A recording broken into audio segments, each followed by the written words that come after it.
Hey everybody, welcome to the show and thank you for watching. It's going to be a bit of a quiet show today. The reason for that being is that one of our crew unfortunately tested positive for COVID-19, and so we have gone into an isolation mode here at Midas Letter, meaning that I am the one-man band here in terms of production, sound, cameraman, and content. So it might be a little awkward in places, a little bit awkward.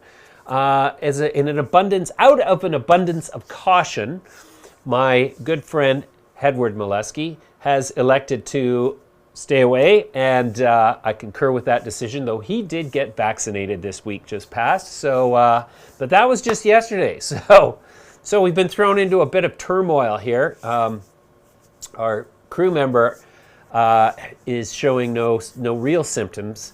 Did indicate that he had a tickle in his throat, but we'll see. I'll be getting tested this week, and so COVID-19 has come a little closer, even in our isolation out here in Haldimand County in Ontario.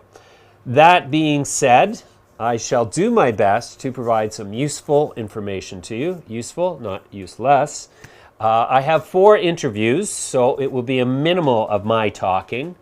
The interviews I have, we're going to start off with Graphene Manufacturing Group CEO Craig Nicol, not Mick Nicol. Craig Nicol joins us from Brisbane, Australia. And so it's a little bit of a glitchy interview in places. But Graphene Manufacturing Group, I have a large shareholding in, and so am conflicted in that. I invested in this company 2 years ago based on the management's representation that they were going to be exploring the development of a aluminum graphene battery that would not require cobalt or nickel or any of the other high value minerals that batteries in the lithium ion segment do. So now he's going to tell us about that they've actually gone into development of prototypes with the University of Queensland. That's very exciting. I think this company could be a barn burner, and I don't say that just because I have shares. Then I have Liberty Defense Holdings Systems CEO Bill Frain rather, joins me from New York, and he is developing a system that is a threat detection system in crowded places to detect the presence of improvised explosive devices, concealed guns, knives, you name it. Kind of a similar thing that Patriot One Technologies was doing. Patriot One has yet to deliver a commercial prototype. So Liberty Defense Holdings is another contender in that vein, and certainly with all of the mass shootings in the United States, we could use something like this in public places. Following that interview, I will have FansUnite CEO Scott Burton. Scott Burton's the CEO of FansUnite. He joined the company a couple of years ago through a merger. He's going to tell us about the growing sports betting online that FansUnite Entertainment is part of. And then finally, last but certainly not least, we're going to have Steve White joining us. There's a name from the past. Steve White was a regular guest on our show. He's the CEO of Harvest Health and Recreation, CSE traded HARV, and in the US under HRVSF. Certainly, Harvest Health and Recreation has suffered slings and arrows like crazy. They lost the deal with Falcon International, which at one point was going to make them the largest US MSO. And they are now rebuilding the company organically. So that's a great interview as well. So stick around, and you can fast forward through this on YouTube and right through to the interviews. We're basically 15 minutes apart. I'll have a quick intro, quick summary at the end of each one. And but right now, we're going to take a look at some of the markets and events moving markets. All right, so just take a look at these markets here. The S&P 500 is an all-time high territory. The NASDAQ 100 is in all-time record high territory. And the TSX is in all-time record high territory. this a continuation of the theme for 2021, where despite the Biden administration's announcement of increased taxes on the wealthy and corporations, the volumes have dried up. It certainly hasn't really affected the valuations of these companies or valuations across the board. This is, as I've said a million times, a byproduct of the extreme levels of liquidity in the entire system as the entire G7 resorts to quantitative easing in the form of bond buying and loan lending. And the result is that this is a rather complete fantasy world that we live in. People are chasing all of these assets that are only going up by virtue of the fact that there's more money chasing them. So it's a real fantasy world out there, one that's really hard to invest in as far as I'm concerned. But there you have it. The major indices continue to power higher. As promised, my first guest is going to talk to us about graphene and the aluminum ion battery. Good day there, subscribers. Today I'm joined by Craig Nicol. He's the founder and CEO of Graphene Manufacturing Group, which just started trading in Canada on the TSX Venture under the symbol GMG. Craig, welcome. How are you? I'm well, thanks, James. Good to be back on. Just a note for our viewers, this is a transatlantic, trans-Pacific video call, so if things go a little glitchy, don't blame us. Craig, so congratulations on the company going public. I assume that coincided with a raise of some capital. That's correct. We're very happy to have, after 4.5 years here in Brisbane, Australia, to have our company list on the TSXV.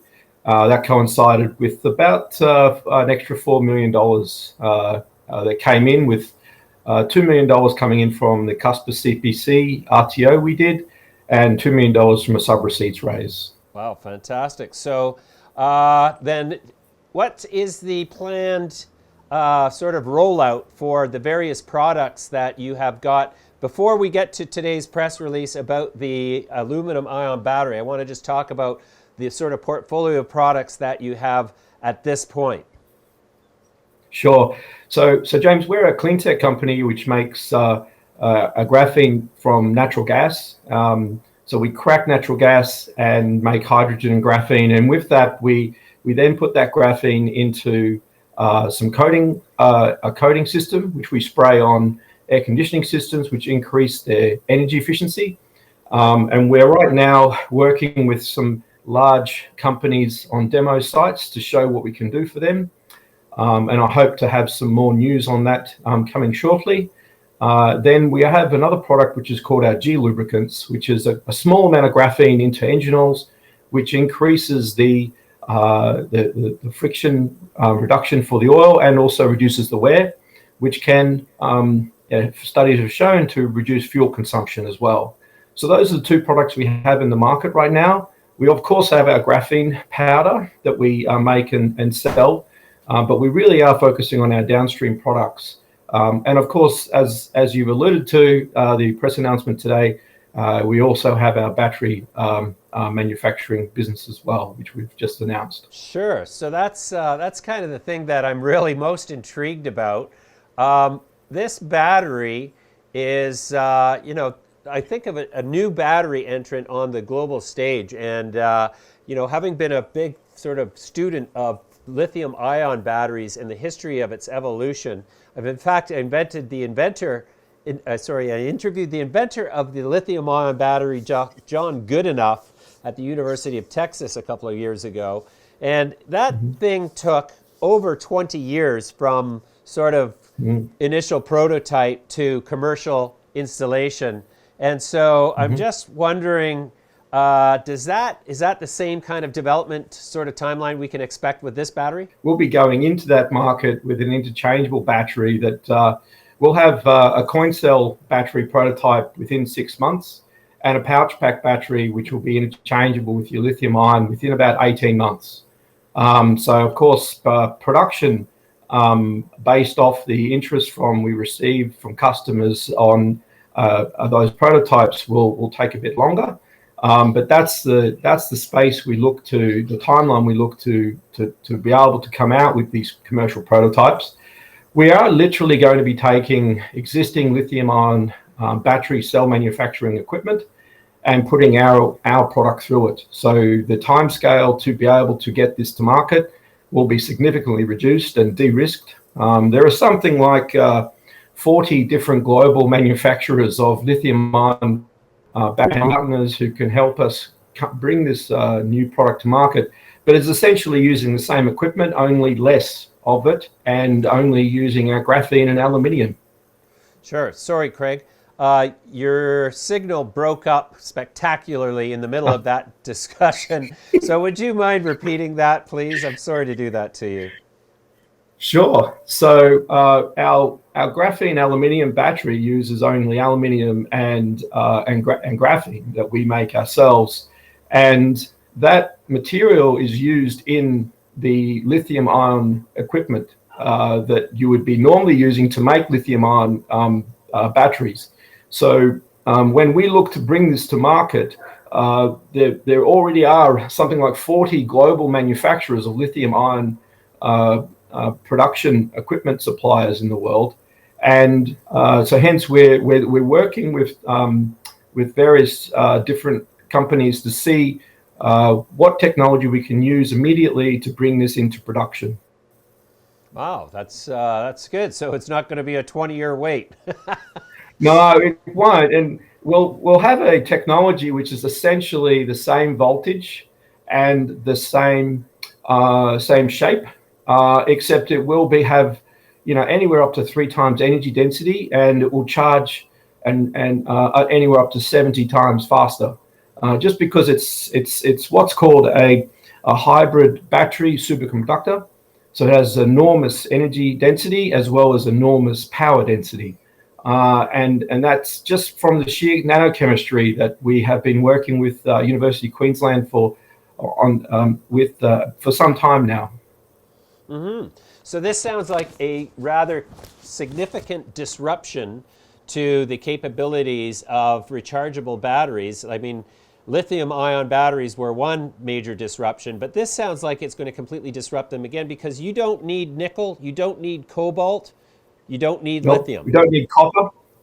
We don't need copper. We need aluminium foil, aluminium chloride, which is the precursor to aluminium, and our graphene.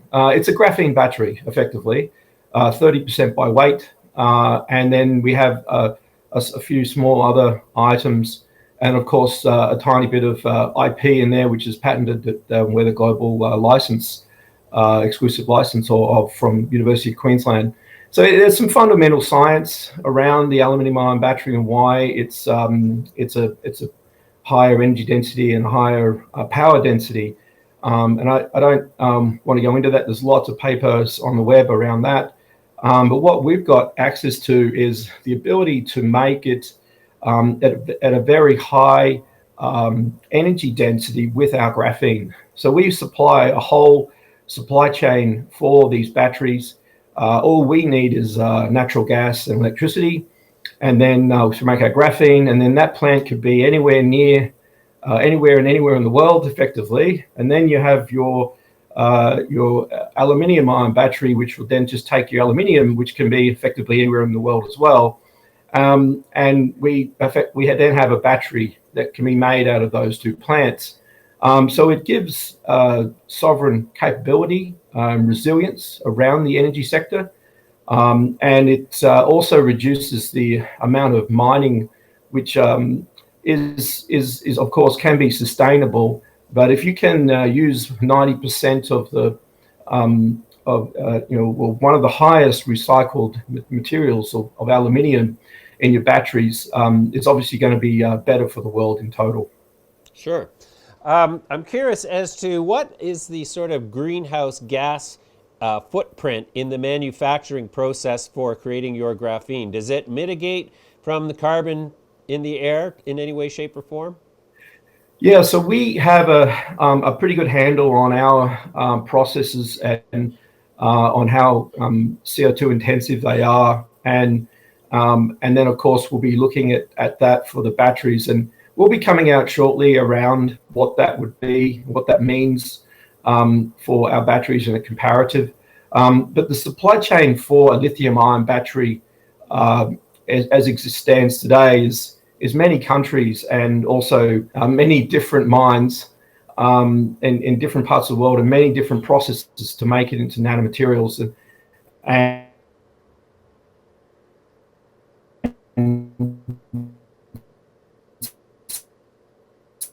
so, to be quite honest, also the fire and safety hazards that come with a lithium battery are frequently reminded to us when we see cars that burst into flames, or have batteries that burst in people's pockets, or being burst from being charged.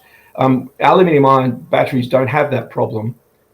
So we see lots of elements that an aluminium-ion, graphene aluminium-ion battery has that are quite, I think, going to be quite captivating for the market.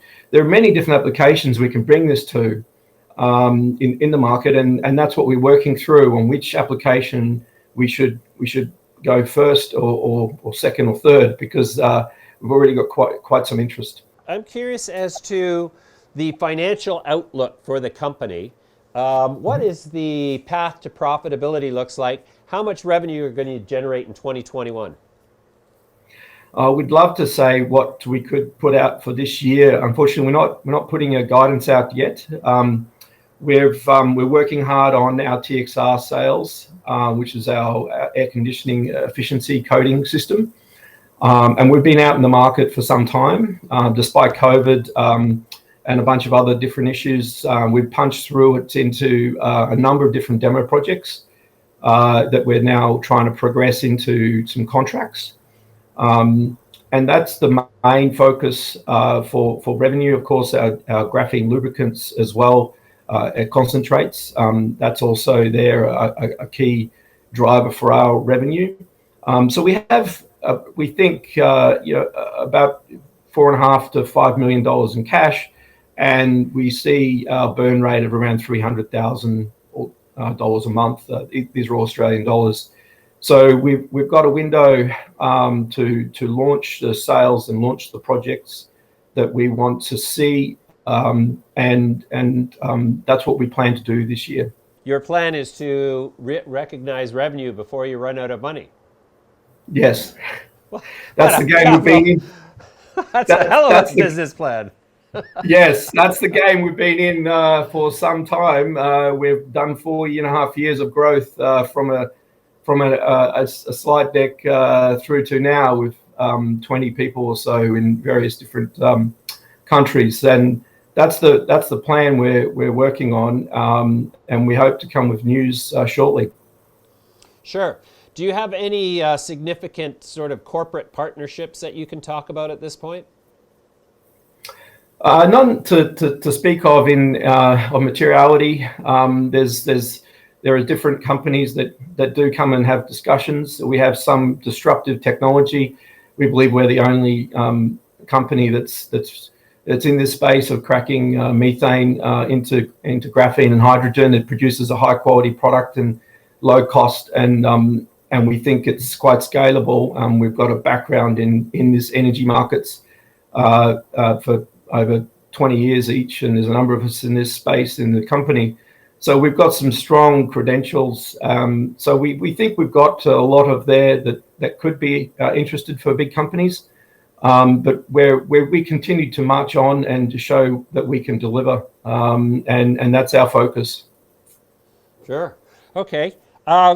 Getting back to the batteries finally, just because that's what intrigues me the most.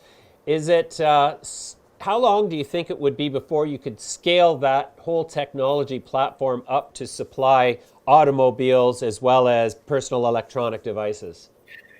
Yeah, that's what we're working on right now. We're working on some kind of scale project that would enable us to recognize the value in this. There are multiple markets: grid, phones, cars, and of course large trucks and even laptops. So it's working out the space that is, and then what that scale would be. We'd certainly be coming back to the market with once we've worked out what we plan to do and where we plan to put it as well, because our plant is completely mobile. It can be in any country. You've got all these different options that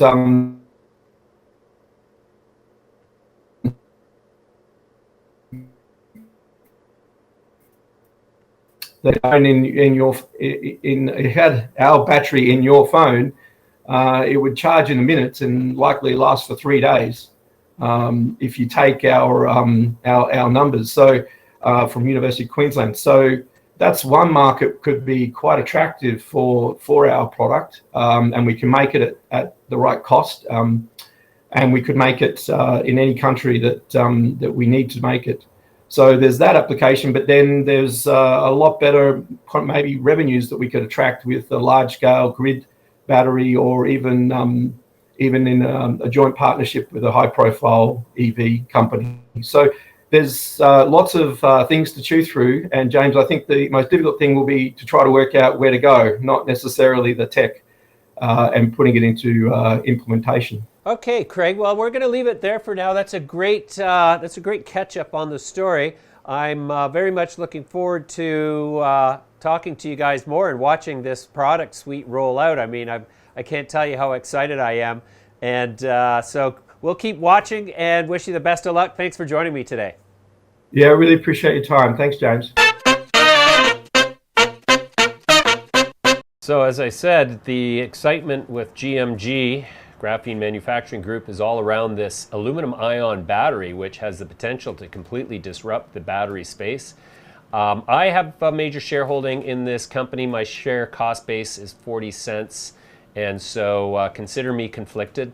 I also found it interesting that he said the battery does not need any copper. Well, perhaps the battery doesn't, but certainly the electricity does to get throughout the car. So I think that is interesting, because if you take a look here at the price of copper, you can see that it is powering higher, ever higher here. $4.34 a pound at this point. That is close to the all-time high set back here in, what was that, March of $434.25. So, you know, this thing, between the copper and the nickel and the cobalt that is required by these companies, it's not going to be a surprise to me that companies like GMG that come up with a better battery that has less expensive components could really change things. Next up, we have another esports and sports gambling company. FansUnite CEO joins us now. Hey there, Midas Letter subscribers. Today I've got a special guest. Scott Burton joins me now. He's the CEO of FansUnite Entertainment, Inc., trades on the CSE under the symbol FANS, and trades in the United States under the symbol FUNFF. Scott, welcome. Yeah, thanks for having us on. Scott, so tell me about the business of FansUnite first, please. Yeah, we're in the online gambling space, so we're kind of a global technology company focused on that area. We operate a few parts of the business. So we have our B2B, which is really built off of our technology backbone. So we've been working on gambling technology going back to 2013. So we've operated our own sites direct to consumer, and then B2B. So the technology is really the core of the business. Then on top of that, we have licensing deals where we license our software to other operators. But we also do operate some of our own direct to consumer. So we have a couple of brands that we operate in the betting space. And then we also have a casino games division. So we're producing our own games built off of a certified random number generator. We're really a combination of a couple of businesses. So FansUnite got public last year in May. The company I started was called Ascot Entertainment. We merged in with FansUnite in August. So FansUnite was focused a bit more on the traditional sports world, and Ascot, we were focused on the esports world.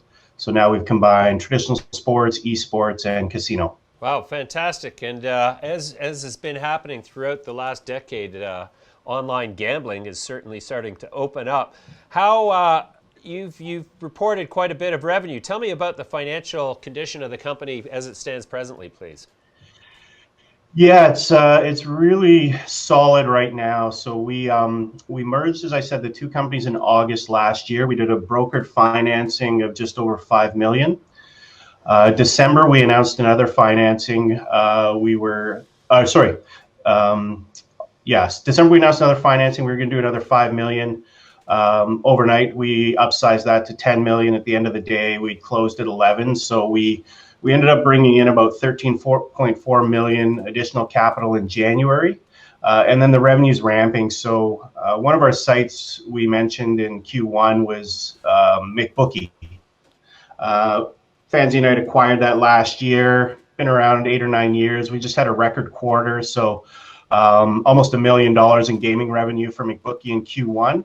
So in terms of our current situation, we have about $15 million in the bank, revenue ramping on all fronts. So our B2B business, our direct-to-consumer, got another 8 or 9 million in unexercised warrants, and we have zero debt. So we're in a very good spot right now. In terms of the competition for the markets that you're in, what is the landscape look like? How much of a player are you relative to the 900-pound gorilla, and who is the 900-pound gorilla in the space? Yeah, so there's a couple, and if you break it down by sort of our areas of business, so in the B2B side, which is being the technology provider to online casinos and sports books, you look at the gorillas like an SB Tech or a Kambi. And a lot of those guys are being acquired now. So when you look at the direct-to-consumer gorillas like a DraftKings or an MGN or a Penn National, DraftKings went out and acquired SB Tech, so they acquired one of the gorillas in the technology provision space. GAN is another B2B business that acquired some technology in CoolBet, so they acquired some sports betting technology. Bally's has been on a very active run of acquiring things. So they acquired another technology platform called Betworks. So on the B2B side, we're still small, but the bigger operators are either consolidating or being acquired. So there's a lot of interest in what we're doing with people who are losing their technology providers or realizing they need to actually own the tech one day. Then on the direct-to-consumer side, I mean, there's huge groups like the Flutter Group, which is made up of Paddy Power Betfair. There's William Hill. And then in the US, people would know names like DraftKings and Penn. So we don't look to compete with them on a direct-to-consumer side.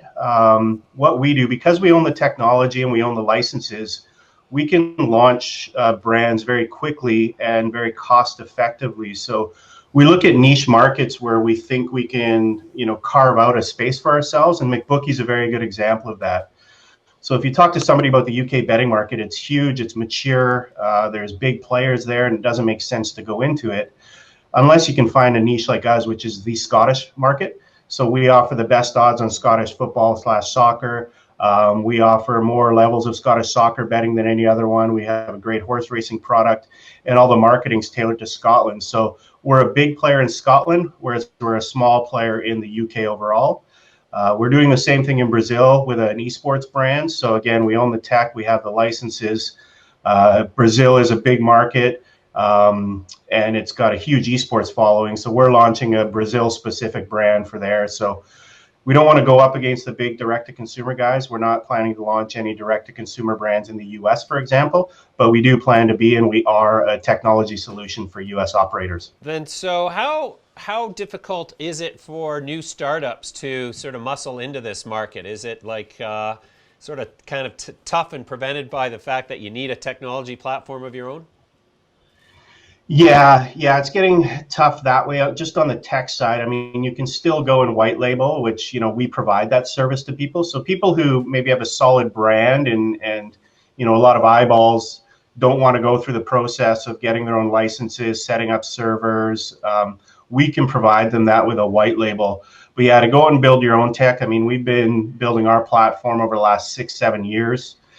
We've been getting licenses around the world. So that's a huge barrier to entry at a startup. And then if you're a startup wanting to go direct to consumer, the marketing dollars required to go up against some of those big gorillas is pretty massive. So it's still a tough space for startups.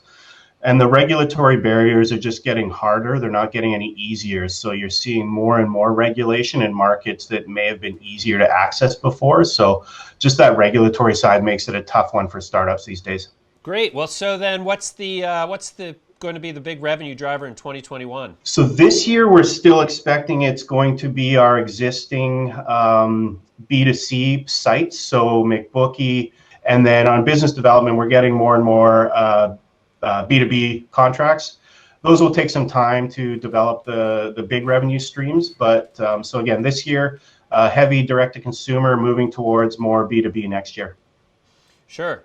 And are there markets where you've got your eye on that are maybe not far enough along the regulatory side that you expect to turn into a positive betting environment anytime soon?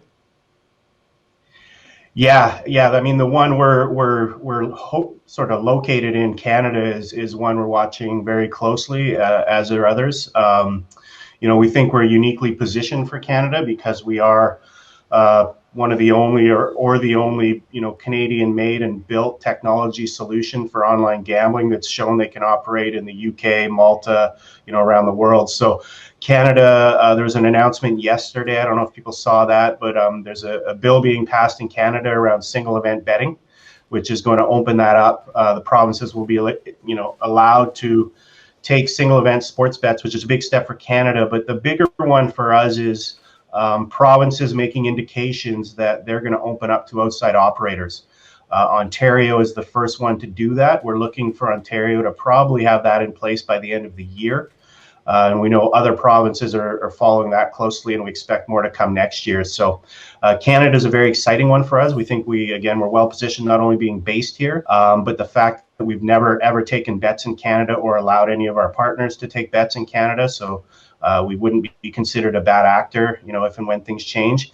And we know they're looking at jurisdictions like Malta and the UK for guidance, and we're already licensed in Malta, and we're about to get licensed in the UK. Wow, fantastic. All right, Scott, that's a great update on the company. We're going to leave it there for now. We're going to watch with interest and come back to you soon. Thanks for your time today. All right, thanks a lot. Well, that's a $150 billion industry right there. So FansUnite could join the ranks of the extremely fortunate companies that are beneficiaries of the growing global interest in online betting. My next guest company is addressing the rampant mass shooting pandemic that has gripped the United States since the beginning of this year. There's been a whole bunch of mass shootings, and it took a brief pause during the pandemic, but it seems to be back with a vengeance. We're going to hear now from Bill Frain, CEO of Liberty Defense Holdings. Hey there, Midas Letter viewers, traders, investors. Today I have a special guest. Bill Frain is the CEO of Liberty Defense Holdings. Bill, welcome. Oh, thanks, James. Good to be here. Bill, I'm familiar with this business, but for audience members who aren't, let's start with an overview. What is it that Liberty Defense Holdings does? Well, so Liberty Defense has we're a security and detection business. And we are going to be multi-technology for the security industry. And right now we have a flagship product called the HexWave, which is a high throughput portal that will detect any type of object on a person. So any type of concealed threat, over 1,000 passengers or people per hour. It's contactless, it's 3D imaging capability, and it's really based off of millimeter wave radio frequency, so it's safe and it's harmless. Sure.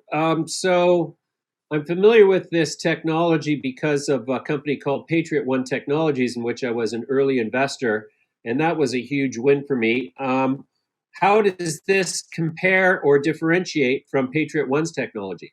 Well, it is. It's very different. So this technology, and again, based on millimeter wave, it's going to project an image. It's got the high throughput capability. It can be used indoor and outdoor for any type of application. So we're going to be in places such as schools, universities, any type where people will gather, public settings, stadiums, facilities, government buildings, places of worship, things like that. So it's much different. We're providing an image. It's automated threat detection, AI, and software capability that is going to provide the operator with that high throughput and data information so that they can make decisions quickly. Mm-hmm. Okay, and what is the current revenue picture for the company, and what's it looking like 12 months out? Well, so we're still in the development stage for the product. And this was born out of MIT Lincoln Labs. So Okay. we've been working on this for about the past 2 years. Mm-hmm. We expect to be in a beta stage in probably the first half of 2022, and then look to commercialize it early second half of 2022. Right. And so recently you received a grant in the amount of $1 million. That was impressive.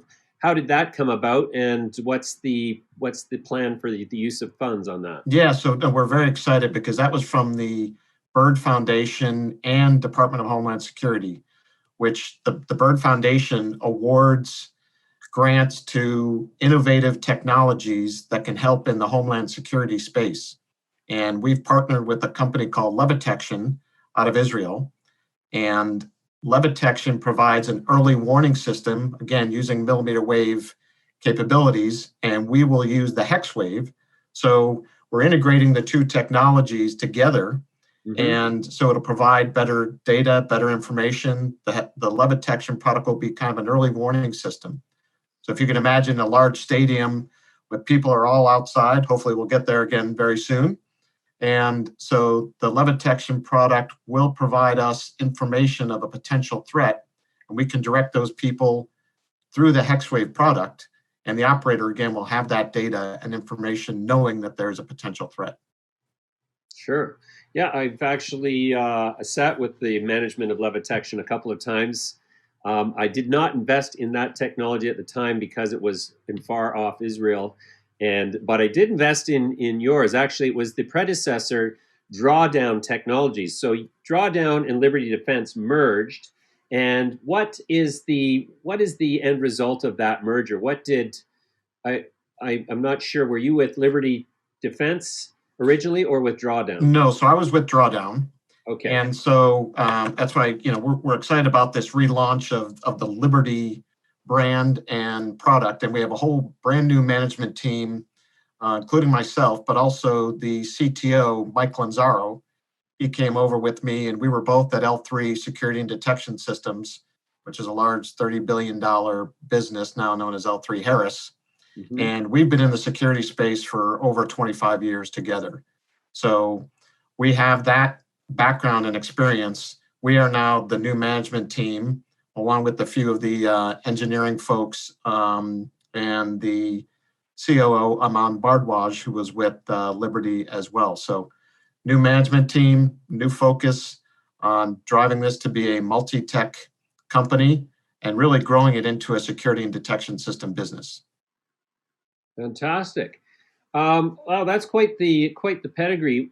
Are the events recently in the United States involving mass shootings in public places, has that catalyzed and crystallized interest in your company and its products? Yeah, absolutely, James. And it's having been in this business for 25 years in the security space, the threat of domestic and international terrorism continues. And there are always ways of new threats and new capabilities that are coming out. We're trying to stay ahead of that.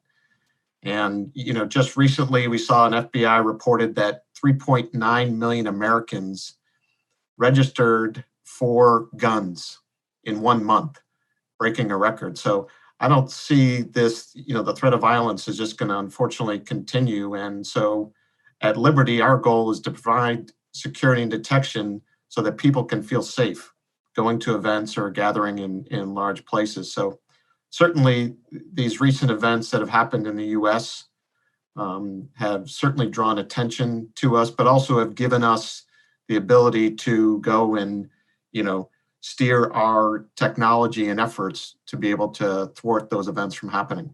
And that's our whole goal, right? Prevent it from happening in the first place. Yeah, well, having had a ringside seat to Patriot One systems development, they've got that product out in various test scenarios, but they have yet to generate any kind of success with the product, in that there has been no instances of a threat materializing at a location where they have the system and resulting in a thwarted event. So I'm wondering what is causing these systems to not actually detect anything meaningfully in the case of Patriot One, and why aren't the bigger firms like Raytheon and Lockheed developing this technology? Well, yeah, and unfortunately, I can't speak to where Patriot One is today on their technology, but for sure, I can, talk about, the Liberty capability, and, there is a barrier to entry in this market space, and there's a lot of work that needs to be done on the algorithm. So, and the fact that we are building the hex wave where people can continue to walk through at pace. And so there's a lot of compute data, a lot of processing, and Right. we're using millimeter wave to detect any type of threat concealed on the person. So it's much more sophisticated than metal detectors that are out there today.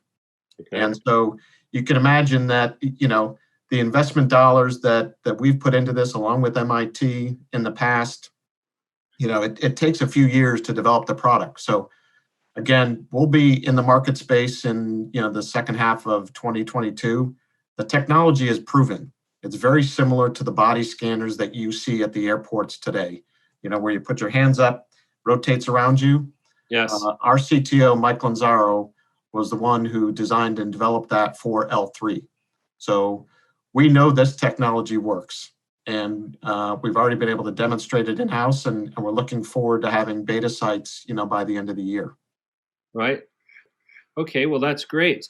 Tell me about the capital sort of structure of the company. What's the share distribution like? Who are the major shareholders? Well, it's mainly done through, we've kept it very tight, right, on the shareholder perspective. So Liberty obviously had some shareholders in the past from when they went public about 18 months ago. Trading was halted until just recently on March 19th. So we've combined the drawdown and the Liberty shareholders together. Again, we've kept it so we've been very well supported by Canaccord out of Vancouver. They've been a great investor for us, helping us to develop our technology. Mm-hmm. Fantastic. Okay, so what are your big milestones in 2021 that are going to, sort of flag development in the right direction? Well, so we did do a raise recently where it was 6.9 million Canadian, oversold. And so, we're going to use that funding to continue the development of the hex wave, but we're also going to invest in other technologies. So we're on the cusp of working with a national lab where we would be able to license some additional technology that would be core to the business, and again, in the market spaces that we're looking at. And so we're going to use that investment to enhance the hex wave, so get to a beta by the end of the year, plus invest in other technologies via license or potentially merger, over the next 6 to 9 months, so we can grow this into a security and detection business. Sure. All right, Bill, that's a great intro. We're going to leave it there for now. I'll come back to you soon. Thanks very much for joining me today. Thanks, James. Appreciate it. Always. Bye for now.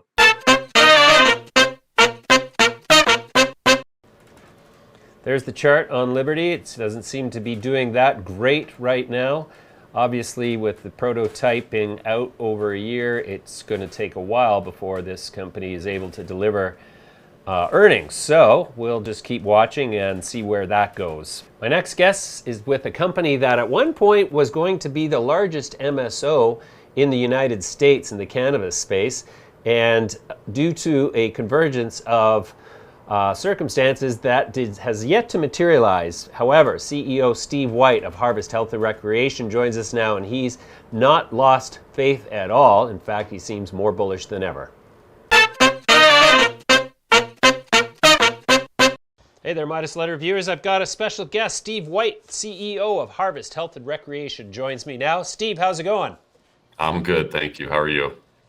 I'm well as well. Thanks for asking. Steve, the cannabis sector has been challenging, to say the least, over the last couple of years, and obviously Harvest Health and Recreation has not been exempt from the trials and tribulations of the cannabis market. Tell me how Harvest Health and Recreation has transformed from the great promise of 2017 into the faint promise of 2021. Yeah, for us, this is pretty easy. I mean, when you're talking to investors, you're talking about one set of facts. When you're talking about running a business, which is what we're responsible for doing, it's a different set of facts. For us, we have seen tremendous growth in our business. We are positioned to continue to see tremendous growth in our business.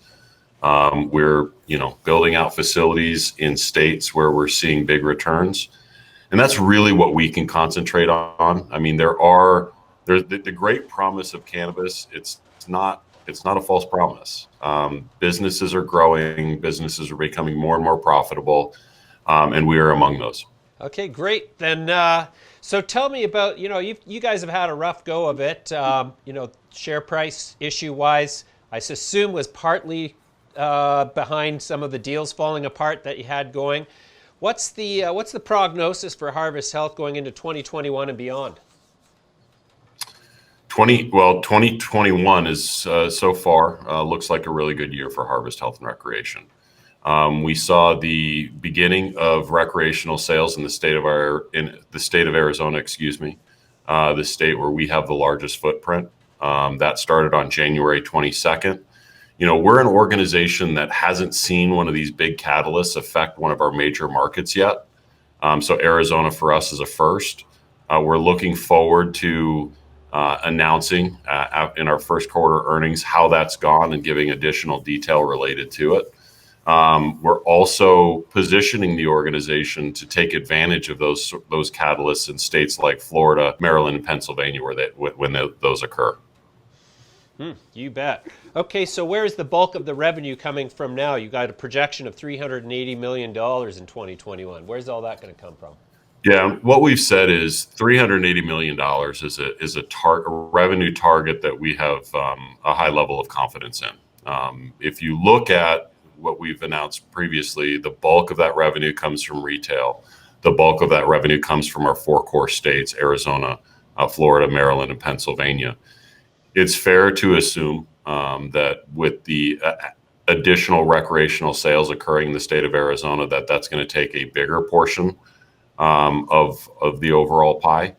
But we expect continued growth in Arizona and the other three core markets throughout 2021. Sure. Is it safe to say that the available pool of companies that you might consider eligible for a takeover has diminished substantially in the last couple of years?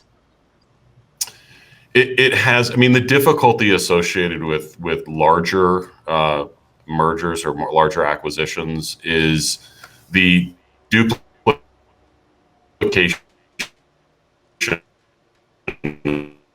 of assets, how those assets pair.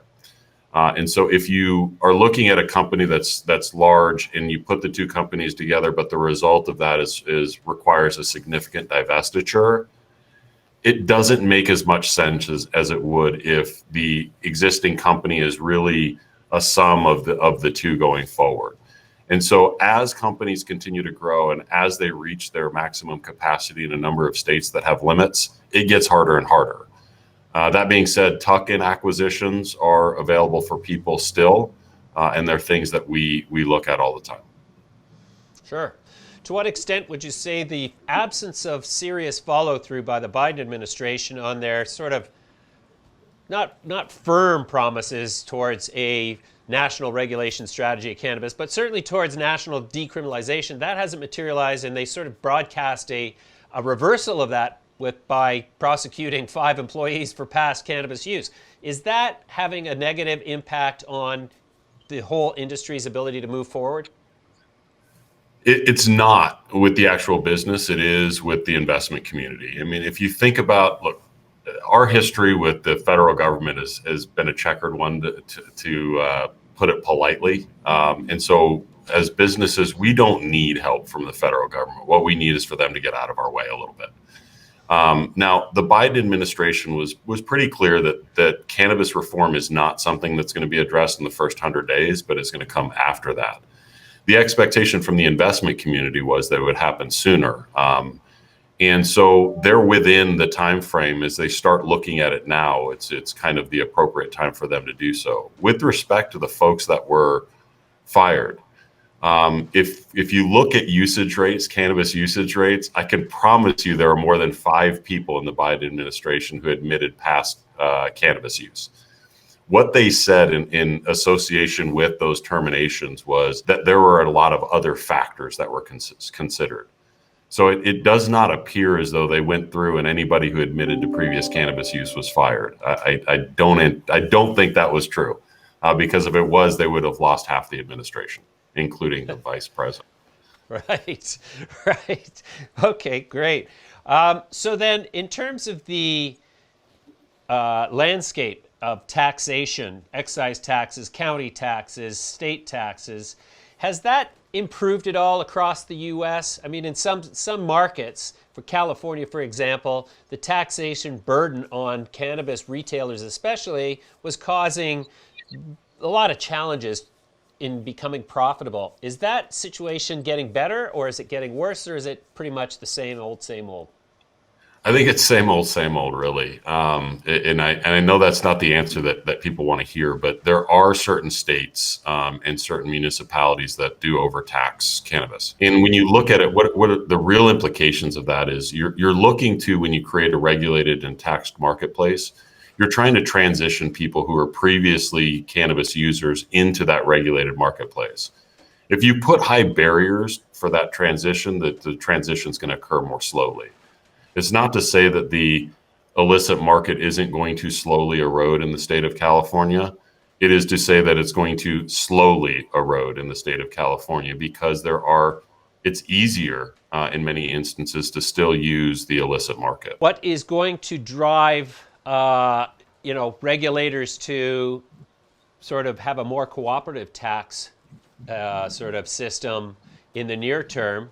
As you know, in Canada, for example, I know you guys don't have any interest in Canada per se, but in Canada, the absence of enforcement is really driving a resurgence in the black market in Canada, because there's this medical regime where a lot of people can hide behind and grow commercial quantities of weed that goes out into the legitimate market in some cases and defeats it. So is that still an issue for you guys in any states? And do you think the states are sort of looking at that in a way to say, well, if we want this thing to succeed and triumph over illegitimate supplies, we've got to make the tax regime more sort of appealing? Yeah, regulators are getting smarter over time. And so what the understanding is you have to ask yourself, what is the point of allowing a regulated marketplace? And that is municipalities. There are a number of things that impact the effectiveness of that, one of which is a tax rate, but there are a number of other things, like how quickly does it take to allow somebody to walk into a store and buy a full array of cannabis products from the time that people have voted on it? Because what happens is if you stretch out that time period and there's a demand, and people aren't being prosecuted in the same way, an illicit market is going to take hold. If you look at Arizona, it's one of the reasons why in Arizona we all push so hard to, when citizens voted for it in Arizona in November, you actually saw legal sales occurring in January, which is by far faster than we've ever seen in any state. The point of all of that was to make sure that the regulated marketplace would take the demand and that an illicit market wouldn't take hold. And I think the transition in Arizona, because of that thoughtfulness, has been a very successful one. And I think when you look at statistics, what you're going to find is that transition is going to occur much more quickly in Arizona than in places that drag out that process. Sure. So recently we saw New York join the ranks of the licensed states, and which of the states that are sort of teetering on the brink of legalization are most exciting to you? For us at Harvest, it would be Maryland, Florida, and Pennsylvania. And the reason they're most exciting to us is because those are states where we have a presence. Those are states where we are preparing for a legalization movement, and they're places that are going to have the most impact on our bottom line. All three of those states are having conversations today, and those conversations are, starting to reach a higher and higher pitch. And when you see states like New Jersey and New York and Virginia vote in favor of it, it does place pressure on the states that are near there to do the same. And so we do think it is really a matter of time before we see a lot of dominoes falling across the U.S. Finally, Steve, with the sort of the end of the Falcon acquisition, and I'm not sure to what extent you really are comfortable to talk about that, but you still ended up with 10% of the company, which is where I kind of sort of cheered for you guys. But does that mean that there might still be a future with Falcon, or is that just out of the question now? The way we looked at that is for us, it was important for us to design a settlement in a way that allowed us to benefit in the event of a liquidity event there. And so it is not likely that we're going to actually acquire that organization. What is more likely true is that in the event that they receive significant capital and or are sold, then Harvest will receive a benefit for that. All right, that's great. Steve, we're going to leave it there for now. I really appreciate your time today, and I look forward to talking to you more in the future. Have a great day. Thank you, sir. You too. You bet. Bye for now. There's the chart on Harvest Health and Recreation. Clearly, it suffered a lot after the termination of its merger plans with Falcon International, though it did recover a bit here at the beginning of 2021 as the Biden administration came into office, and now sort of selling off alongside the entire cannabis space. But as Steve said, he's got big plans for the company, and it looks like that they could as yet be a contender in 2021 and beyond. That's my show for today. I hope that my crew and my compadres and you out there are keeping safe and virus-free to the best of your ability. I hope you're wearing a mask, and I hope you're distancing. It is not a hoax. Thanks very much for watching. We'll see you next week.